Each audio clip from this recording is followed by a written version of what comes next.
Hello everyone, my self पूजा सार्थक। स्वागत है आपका अपने YouTube channel Aspire physics classes में, जहां आज हम आपके लिए लेकर आए क्लास 12 की केमिस्ट्री का एक न्यू लेक्चर। आज का जो हमारा टॉपिक है वो है ऑस्मोसिस एंड ऑस्मोटिक प्रेशर। अगर हम अपने लास्ट वीडियो की बात करें तो हम डिस्कस कर चुके थे, आपसे कॉलिगेटिव प्रॉपर्टीज पढ़ रहे थे। तो कॉलिगेटिव प्रॉपर्टी हमने third property depression in freezing point को डिस्कस कर चुके थे। आज जो है वो हमारी लास्ट प्रॉपर्टी है। वो प्रॉपर्टी हमारी क्या है? Osmotic pressure. पहले हम ऑस्मोटिक प्रेशर को जानने से पहले एक टर्म है हमारी ऑस्मोसिस, उसको जानेंगे कि ऑस्मोसिस होता क्या है। व्हाट इज ऑस्मोसिस या ऑस्मोसिस का प्रोसेस होता कैसे है, तो उसको हम जानेंगे। ऑस्मोसिस को स्टार्ट करने से पहले एक वर्ड जो हम आप अच्छे से जानते हैं, जो हम पहले पढ़ चुके हैं, वो है एक हमारा वर्ड डिफ्यूजन। क्या है? डिफ्यूजन। अगर हम डिफ्यूजन की बात करें तो डिफ्यूजन क्या, हम जब क्या पढ़ते थे, properties of solid liquid and gas. तो सबसे ज्यादा हम जब प्रॉपर्टी पढ़ी तो हमने क्या गैस की प्रॉपर्टी पढ़ी, तो उसमें सबसे ज्यादा वर्ड यूज होता था डिफ्यूजन। हम क्या कहते थे, जो डिफ्यूजन की हमारी प्रॉपर्टी है वो गैसेस मॉलिक्यूल में ज्यादा होती है। तो डिफ्यूजन में होता क्या था कि डिफ्यूजन में क्या है, जैसे कि कोई हमारे पास परफ्यूम की बोतल है, हमने उससे क्या किया, यहाँ पर स्प्रे किया। अब जो उसके पार्टिकल्स हैं वो क्या चारों तरफ फैल जाते थे। क्या मतलब, जहां पर हमने स्प्रे किया तो वहां कंसंट्रेशन क्या हो गई? हाई। और लेकिन जो फैल गए तो वहां कंसंट्रेशन क्या होती जा रही है? लो होती जा रही है। तो जो पार्टिकल्स थे वो क्या मूव कैसे करते थे? High concentration to low concentration. देखो डिफ्यूजन में क्या होता था, जो पार्टिकल्स थे या मॉलिक्यूल्स थे वो मूव कैसे करते थे? हाई कंसंट्रेशन टू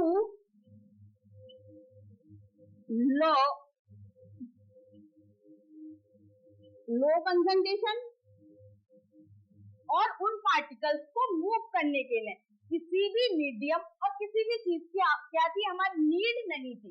इसी प्रोसेस को हम क्या कह रहे थे? डिफ्यूजन। लेकिन हम इसका जस्ट अपोजिट कर दें। क्या कर दें? इसका जस्ट अपोजिट कर दें। तो वाई द डायग्राम समझेंगे ऑस्मोसिस का प्रोसेस होता क्या है। हमारे पास क्या है? एक बीकर है। अब हमने क्या किया, उसके जस्ट मिड में एक हमने मेम्ब्रेन लगा दी। क्या लगा दी? मेम्ब्रेन लगा दी। और उसमें छोटे छोटे हमारे क्या है? पोर्स हैं, छोटे छोटे स्मॉल स्मॉल से पोर्स हैं।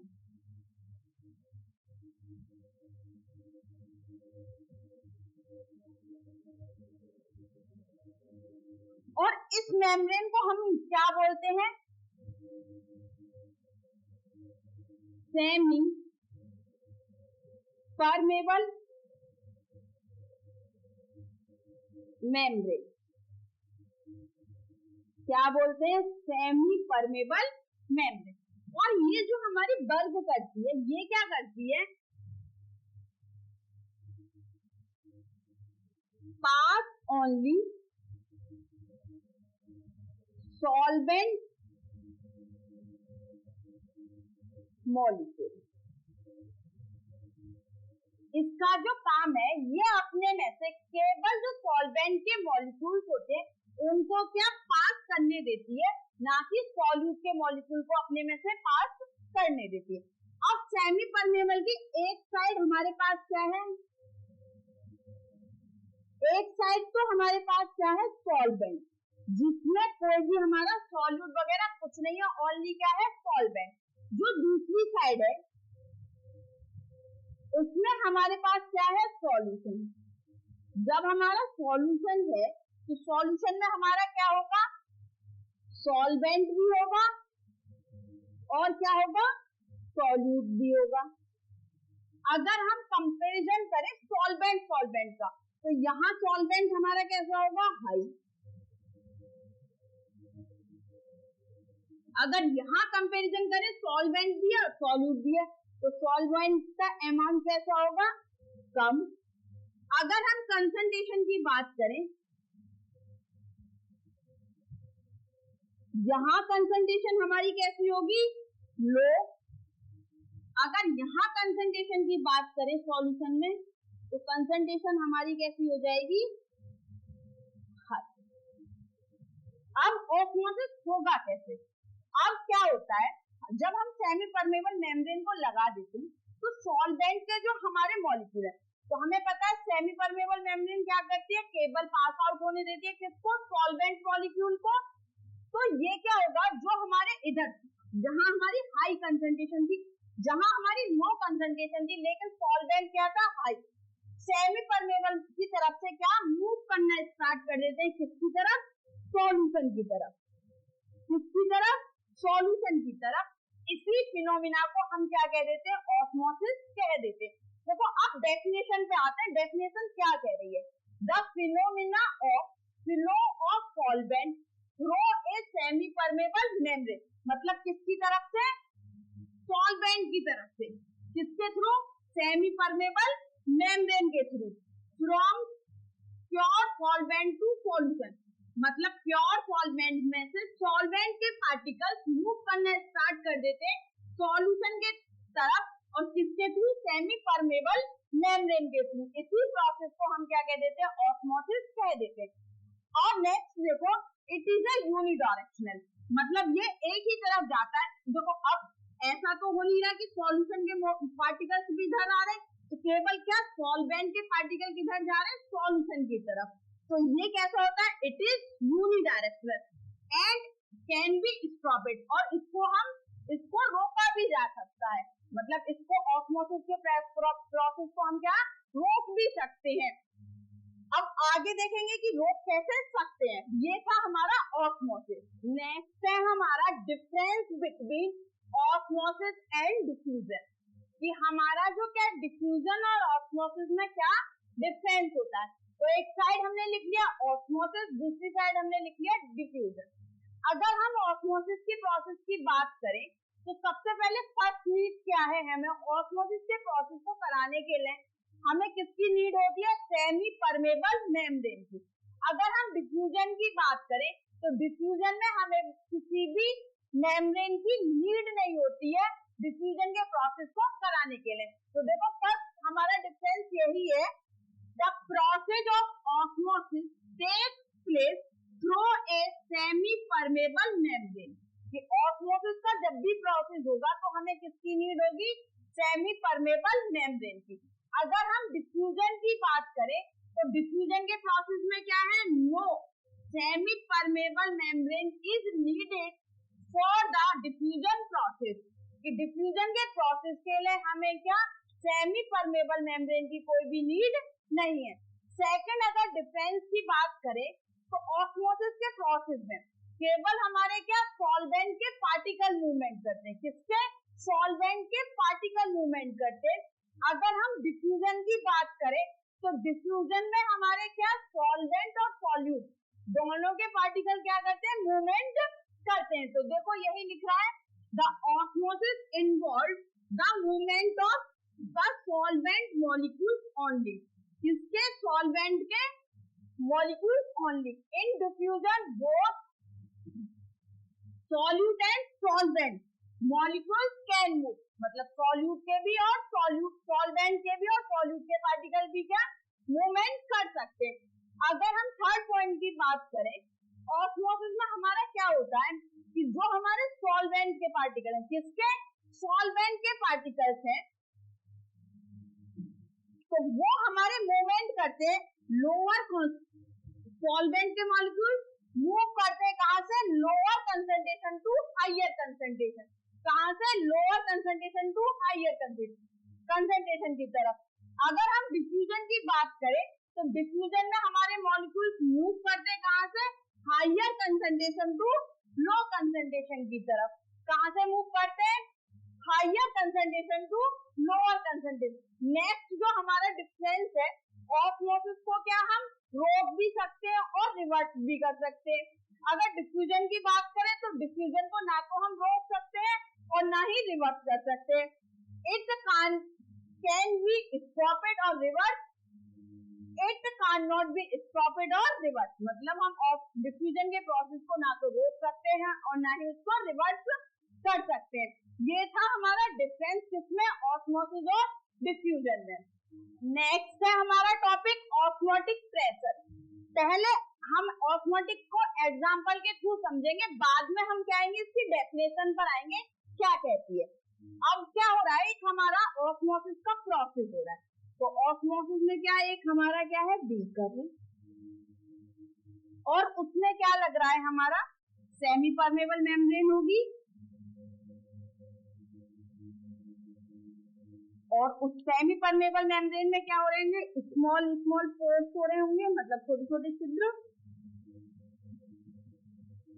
जो हमारा क्या वर्क करते हैं, सॉल्वेंट के मॉलिक्यूल्स को अपने में से क्या पास आउट होने देते हैं, ना कि सॉल्यूट के पार्टिकल्स को। और एक साइड हमारा क्या होगा, इधर की साइड हमारा क्या होगा सॉल्वेंट, क्या होगा दूसरी साइड हमारा क्या होगा, और थोड़ा ब्लू से दूसरी साइड हमारा क्या होगा सॉल्यूशन। जब हमारा सॉल्यूशन होगा तो मिक्स होगा किसका, सॉल्वेंट का प्लस सॉल्यूशन। अब क्या हमारा क्या हो रहा है, ऑस्मोसिस हो रहा है। ऑस्मोसिस हो रहा है मतलब कि जो सॉल्वेंट के पार्टिकल्स हैं वो सेमी परमेबल मेम्ब्रेन के थ्रू किसकी तरफ मूव कर रहे हैं, सॉल्यूशन की तरफ मूव कर रहे हैं। सॉल्यूशन की तरफ जब मूव कर रहे हैं, हमने फर्स्ट क्या किया, हमने एक पिस्टन को लिया और दोनों साइड क्या कर दिया, अप्लाई कर दिया, इधर भी अप्लाई कर दिया और इधर भी अप्लाई कर दिया, और दोनों को हमने कैसा रखा, फ्री रखा, कि ना तो हमने इधर कोई प्रेशर लगाया और ना ही सॉल्यूशन की तरफ कोई भी प्रेशर लगाया। जैसे ही सॉल्वेंट के पार्टिकल्स क्या हमारे सॉल्यूशन की तरफ मूव करेंगे और जैसे ही यहाँ पर क्वांटिटी क्या होगी, ज्यादा होगी, तो ये पिस्टन कहाँ ऊपर चला जाएगा। अब ये ऊपर जा रहा था तो हमने क्या किया, इस पर मिनिमम कोई एक प्रेशर लगा दिया, क्या लगा दिया, प्रेशर लगा दिया और कह दिया कि कुछ भी हो जाए और ये वाला जो ढक्कन है मतलब पिस्टन है वो ऊपर नहीं जाना चाहिए, कहाँ पर रहना चाहिए, यहीं पर रहना चाहिए। अब हमारा क्या ऑस्मोसिस हो रहा, और जैसे ही यहाँ पर हमारे क्या हुए पार्टिकल्स ज्यादा हुए तो ये क्या करेगा, ऊपर उठने की कोशिश करेगा, लेकिन यहाँ पर भी हमारा क्या लग रहा था, प्रेशर लग रहा था, जिसकी वजह से ये ऊपर नहीं जा सकता।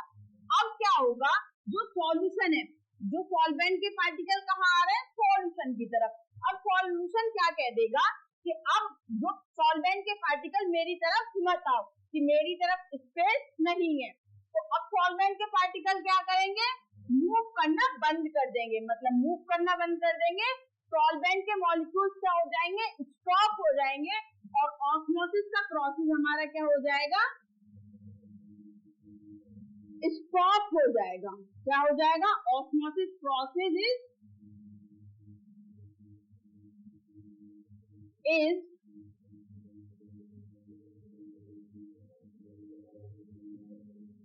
स्टॉप। क्या हो जाएगा, ऑस्मोसिस का प्रोसेस जो होगा वो स्टॉप हो जाएगा। वो स्टॉप किसकी वजह से होगा, मिनिमम अमाउंट ऑफ प्रेशर की वजह से। किसकी वजह से, मिनिमम अमाउंट ऑफ प्रेशर की वजह से। इस मिनिमम अमाउंट ऑफ प्रेशर को ही हम क्या कह देते हैं, ऑस्मोटिक प्रेशर। अगर सिंपल हम लैंग्वेज में एक डेफिनेशन को यहाँ से देखें तो क्या हो जाएगी, और the pressure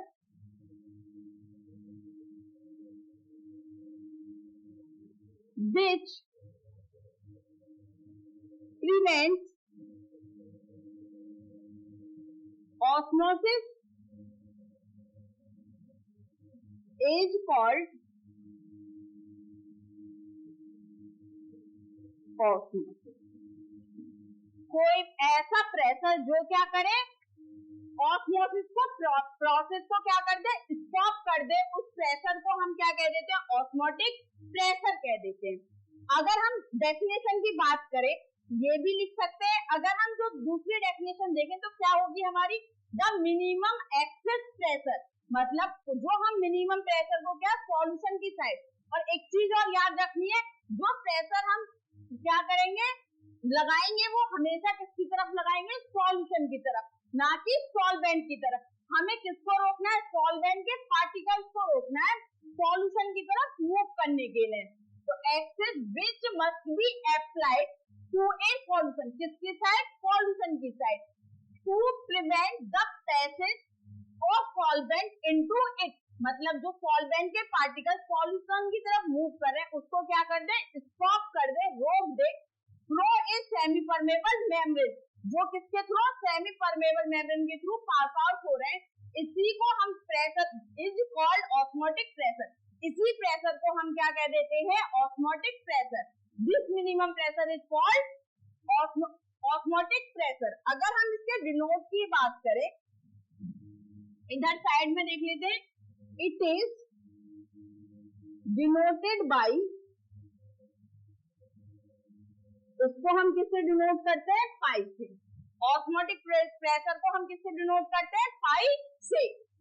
नेक्स्ट है osmotic pressure is a colligative property, कि ऑस्मोटिक प्रेशर जो है वो हमारा क्या होता है, कॉलिगेटिव प्रॉपर्टी होती है।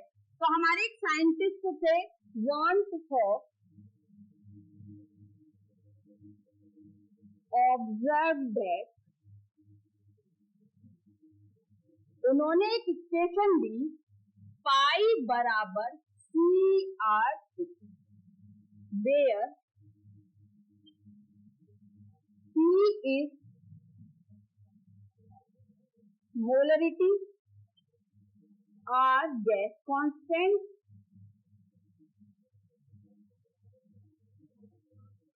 T temperature, T क्या है, टेम्परेचर। उन्होंने एक इक्वेशन दी पाई बराबर CRT, इसी को हम क्या कहते हैं, वॉन्ट ऑफ इक्वेशन। अगर हम बात करें फॉर ए सॉल्यूशन,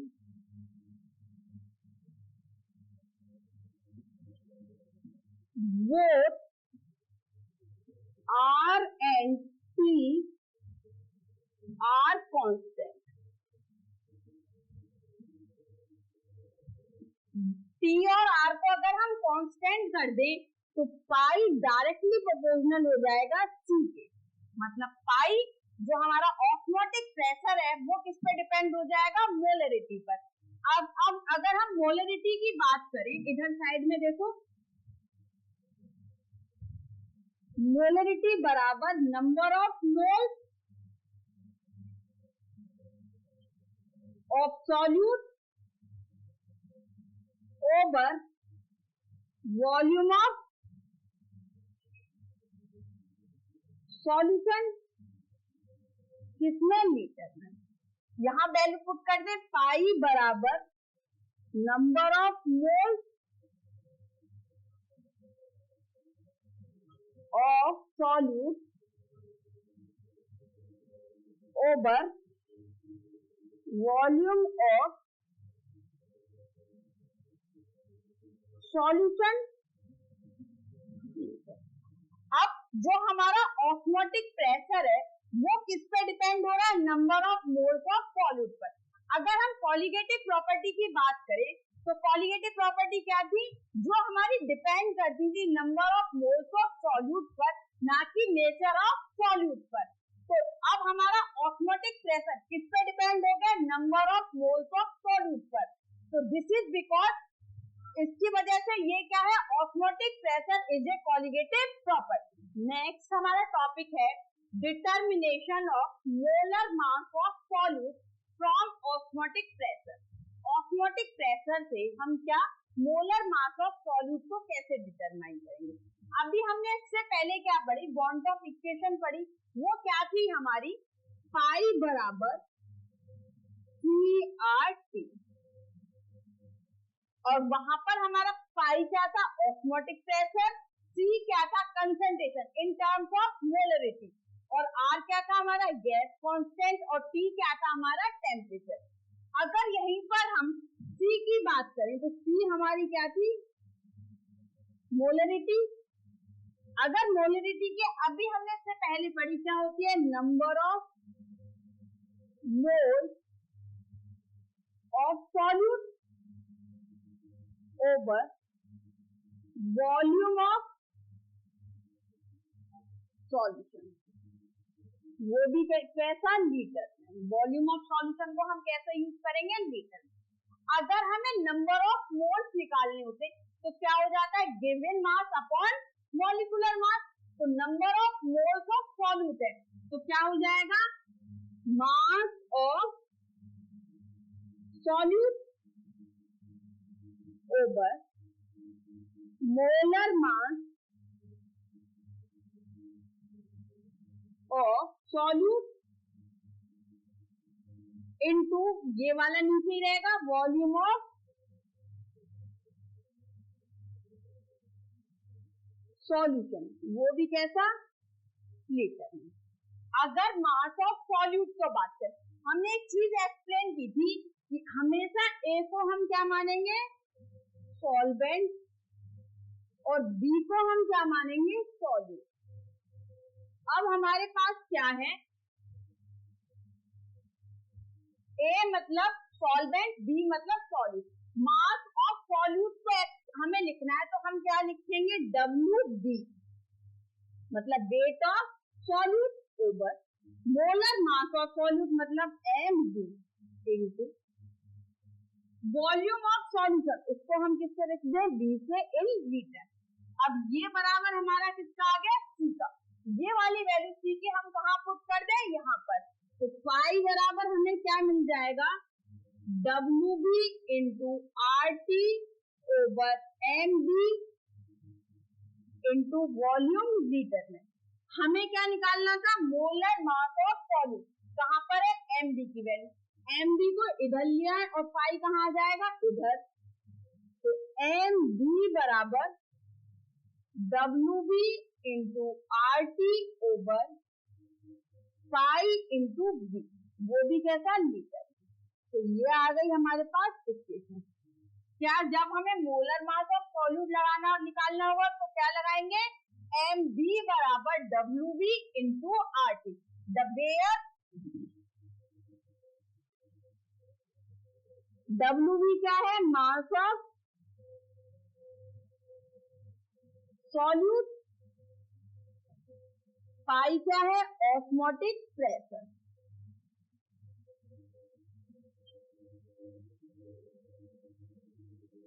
V क्या है, वॉल्यूम ऑफ सॉल्यूशन।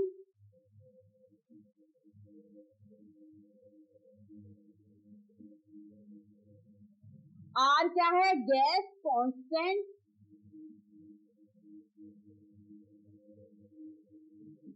और T क्या है हमारा, टेम्परेचर।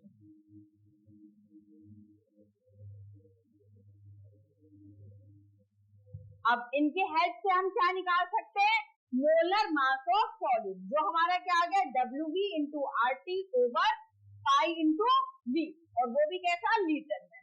नेक्स्ट टॉपिक है हमारा isotonic, hypertonic and hypotonic solution. एक एक करके इनके बारे में जानेंगे। आइसोटोनिक सॉल्यूशन क्या होते हैं, हाइपरटोनिक सॉल्यूशन क्या होते हैं, और हाइपोटोनिक सॉल्यूशन क्या होते हैं। तो फर्स्ट है हमारा आइसोटोनिक सॉल्यूशन। आइसोटोनिक सॉल्यूशन हमारा क्या कहता है, अगर दो हमारे क्या है, सॉल्यूशन है, क्या है, दो सॉल्यूशन है। बाय द एग्जांपल समझते हैं, हमारे पास दो सॉल्यूशन है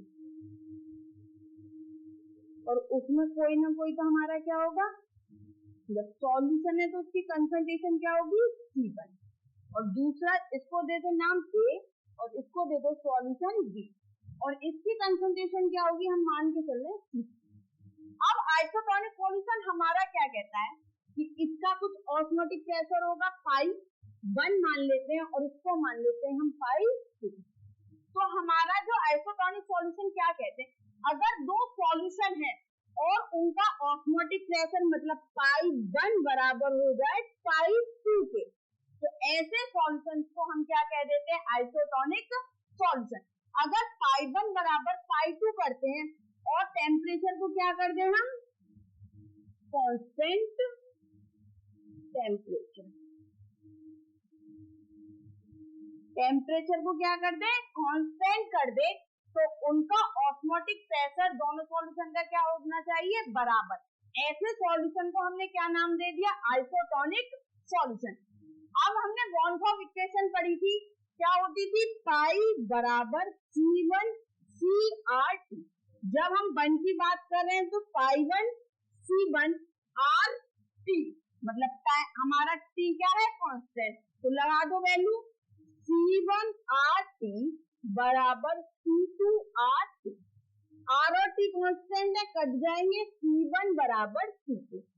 अगर हमारा क्या है, सॉल्यूशन आइसोटोनिक है, तो उनकी कंसंट्रेशन भी क्या होनी चाहिए, सेम होनी चाहिए। जब भी हमारा क्या हो जाएगा, ऑस्मोटिक प्रेशर क्या हो जाएगा, इक्वल हो जाएगा।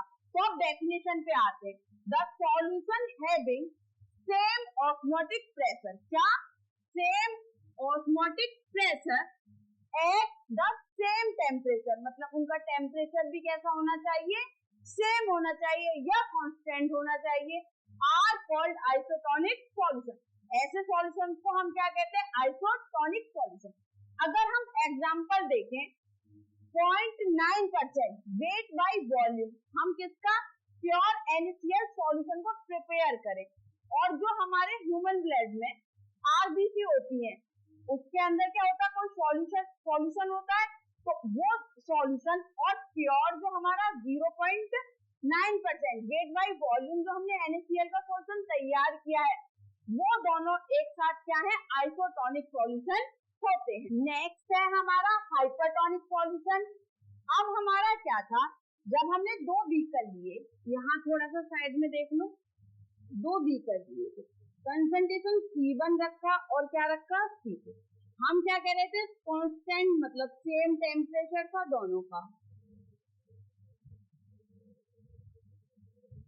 जब हम किसकी बात कर रहे थे, आइसोटोनिक की, तो हमने कह दिया था जो पाई 1 है और जो पाई 2 है, ऑस्मोटिक प्रेशर है, वो क्या हो जाए, दोनों बराबर हो जाए।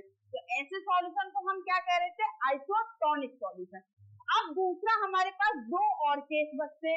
अब क्या हो जाए, अगर पाई 1 क्या है, ग्रेटर हो जाए पाई 2 से, तो एक क्या हो गया, बड़ा हो गया, और दूसरा क्या हो गया, छोटा हो गया। मतलब एक का ऑस्मोटिक प्रेशर क्या हो गया, ज्यादा हो गया, और दूसरे का ऑस्मोटिक प्रेशर क्या हो गया, कम हो गया। अब 2 कंडीशन रखी, तो अब हम बात कर रहे हैं किसकी, हाइपरटोनिक सॉल्यूशन की। तो हाइपरटोनिक, हाइपर से मतलब दोनों, मतलब हाइपर का मतलब क्या हो जाता है, मतलब कुछ ज्यादा हो जाना, मतलब तेज हो जाना। तो हमारा क्या, हाइपर का मतलब क्या हो गया, बढ़ जाना। तो वही है, a solution has more osmotic pressure, मतलब बढ़ जाना, मतलब more osmotic pressure than other some other solution, मतलब किसी दूसरे सॉल्यूशन से क्या हो जाए, उसका ऑस्मोटिक प्रेशर ज्यादा हो जाए।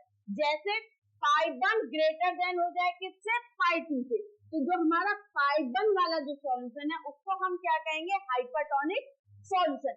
अगर पाई 1 हमारा ज्यादा हो रहा है किससे, पाई 2 से, तो कंसंट्रेशन भी क्या हो जाएगी, ज्यादा। C1 is greater than C2, मतलब कंसंट्रेशन भी क्या हो जाएगी, पाई 1 वाले की, जिसका ऑस्मोटिक प्रेशर ज्यादा है, उसकी भी कंसंट्रेशन ज्यादा हो जाएगी। तो एग्जांपल हम देखते हैं, if we place blood cells in a solution containing more than 0.9% NaCl, solution होगा, water flow out to the cell and they would shrink. The phenomena is known as plasmolysis. अब इसको थोड़ा हम देखते हैं, ये क्या है। अब हमारे पास एक क्या है, सॉल्यूशन है, जो क्या है, जिसमें मोर देन है, वो मोर है 0.9% NaCl, मतलब जो उसकी हमारी जो कंसंट्रेशन है 0.9% वेट बाय वॉल्यूम से क्या है, ज्यादा है। अब उसमें हम क्या करते हैं, ब्लड सेल्स को डाल देते हैं, रेड कलर की, ये है RBC। अब इसकी कंसंट्रेशन हमें पता, आइसोटोनिक में पड़ी थी, तो इसकी इक्वल कितनी होती है,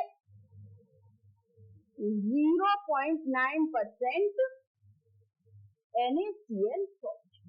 कितना है, 0.9% NaCl। अगर हम इसका क्या कह रहे हैं, कंसंट्रेशन इसकी मोर कह रहे हैं, तो इसमें सॉल्यूट पार्टिकल हमारे क्या होंगे, ज्यादा होंगे, और सॉल्वेंट जो पार्टिकल होगा वो हमारा क्या होगा,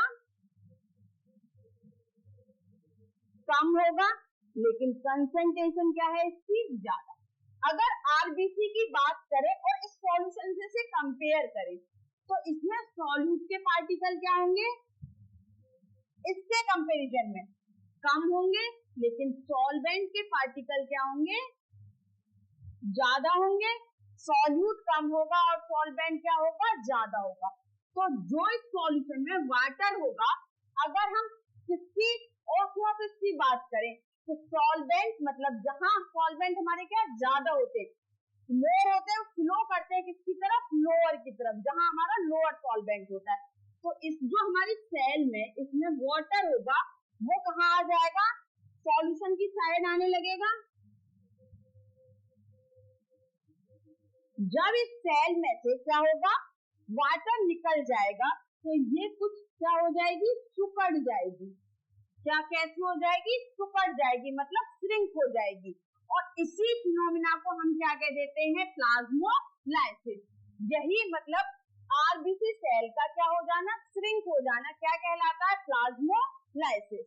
नेक्स्ट है हमारा, लास्ट है, वो है हाइपोटोनिक सॉल्यूशन।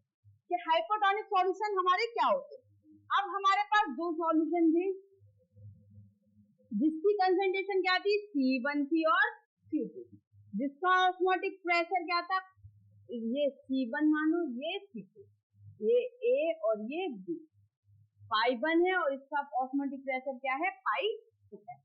अब हमने फर्स्ट पढ़ा आइसोटोनिक सॉल्यूशन, हमने इन दोनों की कंसंट्रेशन को क्या रख दिया, बराबर। हमने कहा अगर दो सॉल्यूशन है, उनका ऑस्मोटिक प्रेशर क्या हो जाए, दोनों का बराबर हो जाए, और उनकी कंसंट्रेशन अगर बराबर है तो ऑस्मोटिक प्रेशर बराबर होगा। इस टाइप के सॉल्यूशन को हम क्या कह रहे थे, आइसोटोनिक सॉल्यूशन।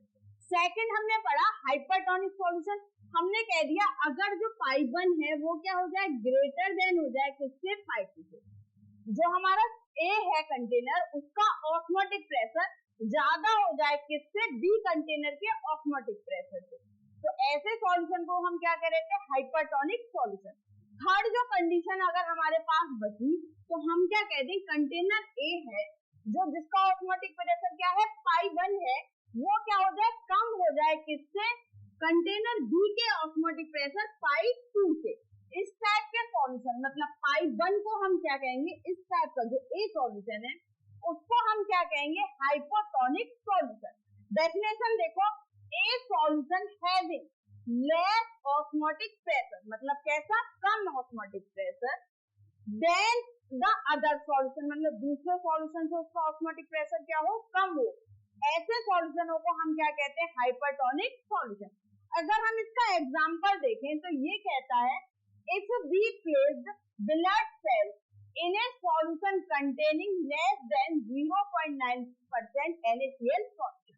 अब हमारे पास क्या है, एक बीकर है जिसमें क्या है 0.9 NaCl का सॉल्यूशन है, और उसकी कंसंट्रेशन क्या है, लेस है, 0.9% NaCl से क्या है, कम है। और अगर कंसंट्रेशन कम है, अब हम कह रहे हैं इसमें क्या डाल दें, हम एक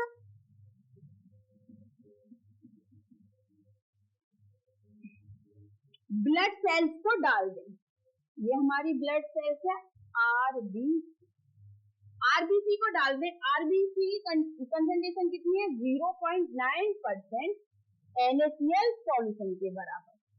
और ये वाला जो सॉल्यूशन इसमें अंदर पड़ा हुआ उसकी कंसंट्रेशन क्या है, कम है। अगर दोनों में कंपेयर करें तो जब यहाँ कंसंट्रेशन क्या है, कम है, तो सॉल्यूट हमारे क्या होंगे, कम होंगे, और सॉल्वेंट हमारे क्या होंगे, ज्यादा होंगे। अगर यहाँ देखें तो सॉल्यूट हमारे क्या होंगे, ज्यादा होंगे, और सॉल्वेंट हमारे क्या होंगे, कम होंगे। जब हमारा क्या ऑस्मोसिस का प्रोसेस होगा, तो मतलब सॉल्वेंट जहां ज्यादा होते हैं वहां किसकी तरफ मूव करते हैं, कम की तरफ। तो सॉल्यूशन से जो सॉल्वेंट है वो किधर की तरफ मूव करना स्टार्ट कर देंगे, आरबीसी की तरफ। किसकी तरफ, आरबीसी। जब इसमें आरबीसी में पानी जाने लगेगा तो इसका साइज क्या हो जाएगा, ये क्या हो जाएगी, सेल हो जाएगी, मतलब बड़ी हो जाएगी। इसका एक आप लाइव जो हम यूज कर सकते हैं एग्जाम्पल, जैसे हम किशमिश होती है उसको वाटर में डिसॉल्व कर डालते हैं तो हम थोड़ी देर बाद देखते हैं उसमें भी ऑस्मोसिस का प्रोसेस है, वो क्या होती है, फूल जाती है।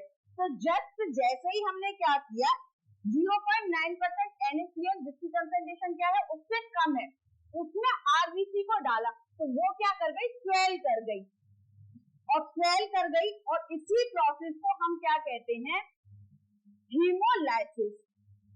जो हमारी सेल है आरबीसी उसको सेल कर जाना, इसी प्रोसेस को हम क्या कह देते हैं, हीमोलाइसिस। एक बार फिर पढ़ते हैं, if we place blood cells in a solution containing less than 0.9% NaCl, water will flow into the cell। Water किधर की तरफ फ्लो करना लगेगा, सेल की तरफ, क्योंकि सेल में जो सॉल्वेंट की कंसेंट्रेशन है वो क्या है, सॉल्वेंट की जो कंसेंट्रेशन है वो कम है और सॉल्यूशन में उसकी सॉल्वेंट की कंसेंट्रेशन क्या है, ज्यादा है। हमें पता है ऑस्मोसिस के प्रोसेस में क्या होता है, सॉल्वेंट जो है जहां कंसेंट्रेशन ज्यादा होती है वहां से किसकी तरफ, जहां कंसेंट्रेशन किसकी, सॉल्वेंट की कम होती है उधर की तरफ क्या करना, मूव करना स्टार्ट कर देता है। The cell would be swell, मतलब सेल क्या हो जाती है, स्वेल कर जाती है, एंड ब्रास्ट, और वो क्या हो सकती है, फट भी सकती है। This phenomena is known as haemolysis, और इसी फिनोमिना को हम क्या कह देते हैं, इसी प्रोसेस को हम क्या कह देते हैं, हीमोलाइसिस। नेक्स्ट है हमारे पास क्वेश्चन, पहले क्वेश्चन को पढ़ते हैं। For a 5% solution of urea, किसका 5% सॉल्यूशन है, किसका, यूरिया का, जिसका मोलर मास कितना है, 60 ग्राम मोल इनवर्स।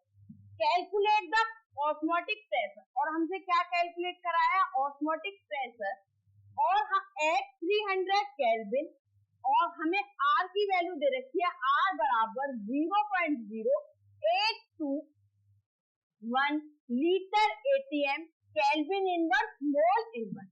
हमसे कैलकुलेट करा दिया ऑस्मोटिक प्रेशर, सॉल्यूशन करते हैं,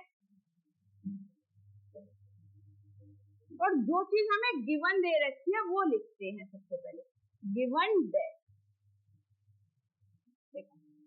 5% solution of urea, 5% solution of urea mean, अगर जब भी कभी ऑस्मोटिक प्रेशर का क्वेश्चन होगा और वैल्यू हमें क्या दे रखी है, परसेंटेज में दे रखी हो, तो हमेशा ये किसमें दे रखी होगी, मास बाई वॉल्यूम परसेंटेज में।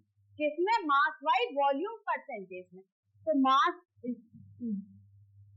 तो हमारा वेट ऑफ यूरिया कितना हो जाएगा, वेट ऑफ यूरिया कितना हो जाएगा, 5 ग्राम, मतलब वेट यूरिया हमारा किसका काम करेगा, सॉल्यूट का, तो उसको हम रिप्रेजेंट किससे करते हैं, WB से, तो WB बराबर 5 ग्राम। अब हमारा क्या आ जाएगा, वॉल्यूम ऑफ सॉल्यूशन कितना आ जाएगा, 100 ml को हम किसमें कन्वर्ट कर लें, लीटर में, 100 इंटू 10 की पावर -3 से मल्टीप्लाई कर दिया, किसमें कन्वर्ट हो गया, लीटर, तो कितना आ जाएगा, 0.1 लीटर। वॉल्यूम ऑफ सॉल्यूशन कितना आ गया, 0.1 litre. According to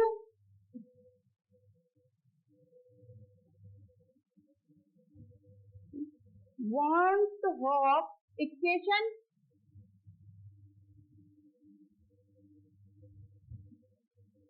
van't Hoff equation हमारी क्या थी, पाई बराबर CR2। पाई हमारा क्या है, ऑस्मोटिक प्रेशर, सी हमारी क्या है, कंसंट्रेशन, कंसंट्रेशन में भी क्या, मोलरिटी, और आर हमारा क्या है, गैस कांस्टेंट, टी हमारा क्या है, टेम्परेचर। तो सी मोलरिटी बराबर हमारा क्या हो जाता है, number of moles of solute over volume of solution, वो भी कितने लीटर में। Number of moles of solute को कैलकुलेट करना है तो क्या हो जाएगा, mass of solute over molar mass of solute into volume of solute.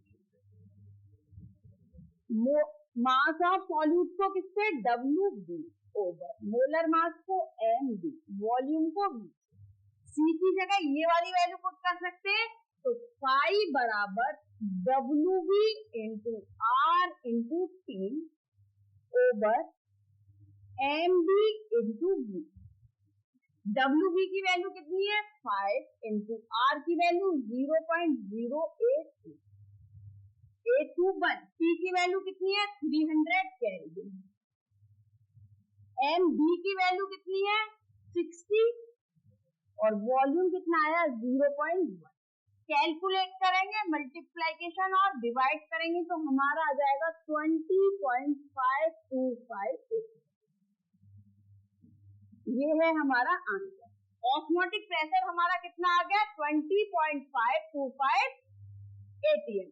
Next question है 36 ग्राम ऑफ ग्लूकोज डिसॉल्व पर litre of the solution has an osmotic pressure. जब 36 ग्राम ऑफ ग्लूकोज को 1 लीटर वाटर में dissolve किया जाता है तो उसका ऑस्मोटिक प्रेशर दे रखा है हमें 4.98 at 300 केल्विन और टेम्परेचर दे रखा है कितना 300 kelvin.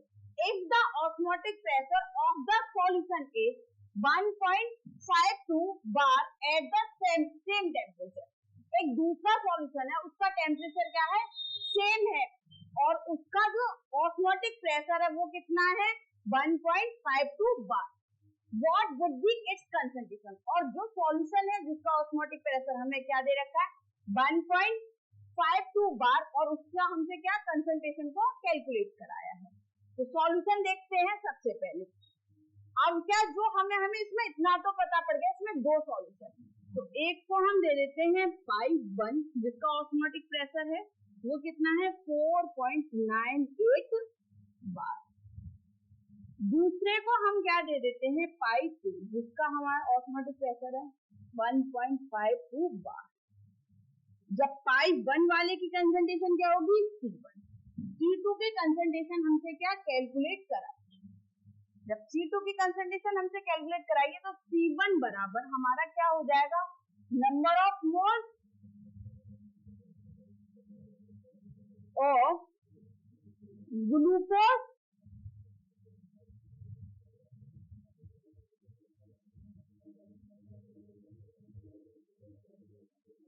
Number of mole of glucose volume of solution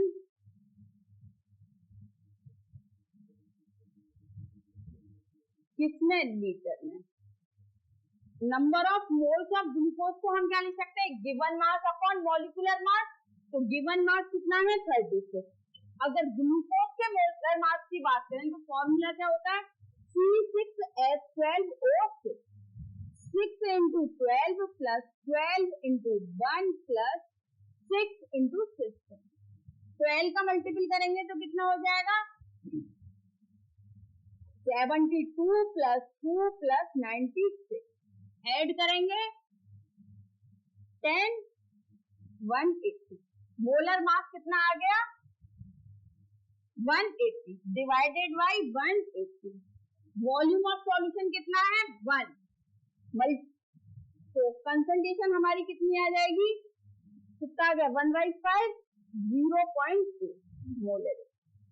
C1 की कंसंट्रेशन कितनी आ गई 0.2 मोलरिटी। अब C2 की हमसे कैलकुलेट कराइए और इसका टेम्परेचर होगा T1 और इसका टेम्परेचर होगा T2 अकॉर्डिंग टू क्वेश्चन। यहाँ देख लो साइड में अकॉर्डिंग टू क्वेश्चन उसने ये कह दिया कि दोनों के टेम्परेचर T1 बराबर है हमारा किसके, T2 के। यहां देखो we know bound of equation,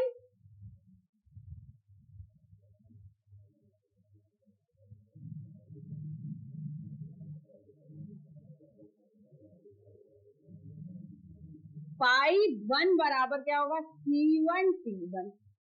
तो अगर हम T1 की वैल्यू निकालेंगे तो क्या हो जाएगा, phi1 C1 R1। Same T2 की वैल्यू निकालेंगे तो क्या हो जाएगा, phi2 C1 C2 R2। दोनों की वैल्यू को यहाँ पुट कर दे, phi1 C1 R1 बराबर phi2 C2 R, मतलब R तो दोनों के लिए क्या हो जाएगा, कांस्टेंट, तो R से R कट। तो इक्वेशन हमें क्या मिल गई, phi1 C1 बराबर phi2 C2। वैल्यू पुट कर लेते हैं, हमें क्या किसकी वैल्यू निकालनी है, C2 की। तो C2 बराबर हमारा क्या हो जाएगा, phi2 into C1 over phi1। phi2 की वैल्यू क्या है, 1.52 इंटू C1 की वैल्यू कितनी है, 0.2। phi1 की वैल्यू क्या है, 4.9। कैलकुलेट करेंगे तो कितना आ जाएगा, 0.061 मोलर। सॉल्यूशन सेकंड वाले जो सॉल्यूशन की हमसे क्या कंसंट्रेशन कैलकुलेट कराएगी, तो कितनी आ गई, 0.061 मोलर।